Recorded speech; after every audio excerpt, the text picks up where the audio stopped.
আসসালামু আলাইকুম, কেমন আছেন সবাই? আজকে শেয়ার করব আপনাদের সাথে আলুর ভাইরাল সমোসাটা। এই সমোসাটা তৈরি করা যেমনি সহজ, খেতে অনেক বেশি মজা লাগে।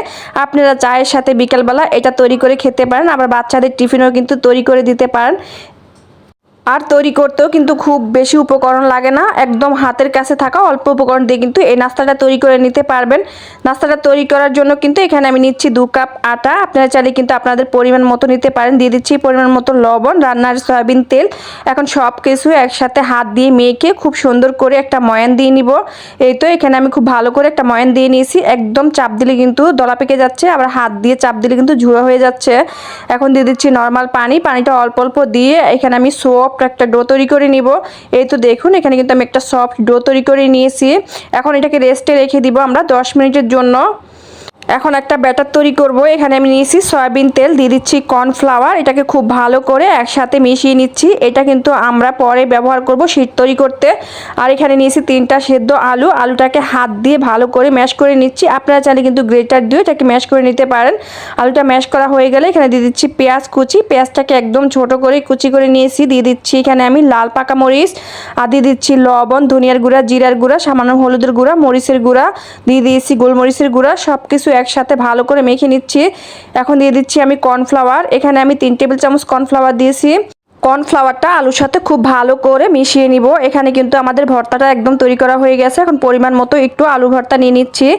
আর আমি এখানে পিঁড়ির উপর নিয়ে নিচ্ছি, একটু তেল মাখিয়ে নিচ্ছি। এতে করে আলুটা যখন আমরা লম্বা করব পিঁড়ির গায়ে কিন্তু আর লেগে থাকবে না, খুব সুন্দরভাবে এটা তৈরি করা হবে। এই তো আমি কিন্তু এখানে দেখুন একটা লম্বা দড়ির মতো তৈরি করে নিয়েছি, আর এইভাবে করে সবগুলো তৈরি করে নিয়েছি। এখন সমোসার শীটটা তৈরি করে নেব। তবে আপনারা চাইলে কিন্তু এই সমোসার শীটটা বাজার থেকে কিনে এনেও তৈরি করতে পারেন। এই তো আটাটাকে আমি আবার একটু মথে তারপর 4টা ভাগে ভাগ করে নিচ্ছি। এখানে আমি আজকে খুব বেশি সমোসা তৈরি করব না, 4টার মতোই সমোসা তৈরি করব। বাকি লেচিগুলা আমি একটা বলে রেখে ঢাকনা দিয়ে ঢেকে রেখেছি। আর একটা লেচি নিয়ে এখন রুটি তৈরি করে নিচ্ছি। রুটিটা কিন্তু আমরা ছোট করে তৈরি করব। এই তো রুটিটা আমার তৈরি করা হয়ে গেছে। এখন আমরা যে মিশ্রণটা তৈরি করেছি ওই মিশ্রণটা আমি চামচ দিয়ে পুরো রুটির গায়ে ছড়িয়ে দিচ্ছি।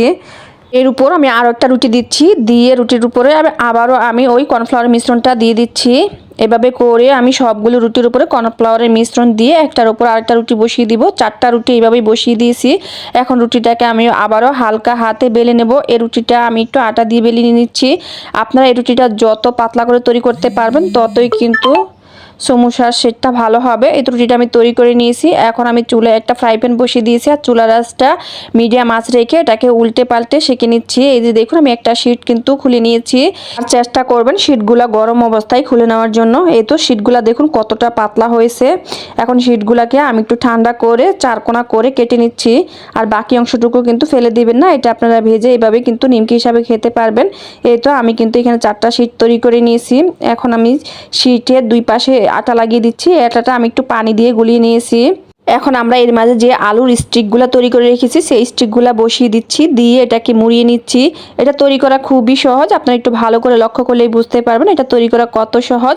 আমি হাত দিয়ে গড়িয়ে নিচ্ছি, এতে করে খুব ভালো করে কিন্তু সিল হয়ে যাবে। এভাবে করে সবগুলো নাস্তা তৈরি করেছি। এটা আপনারা তৈরি করে কিন্তু এভাবে ডিপ ফ্রিজে সংরক্ষণ করতে পারবেন।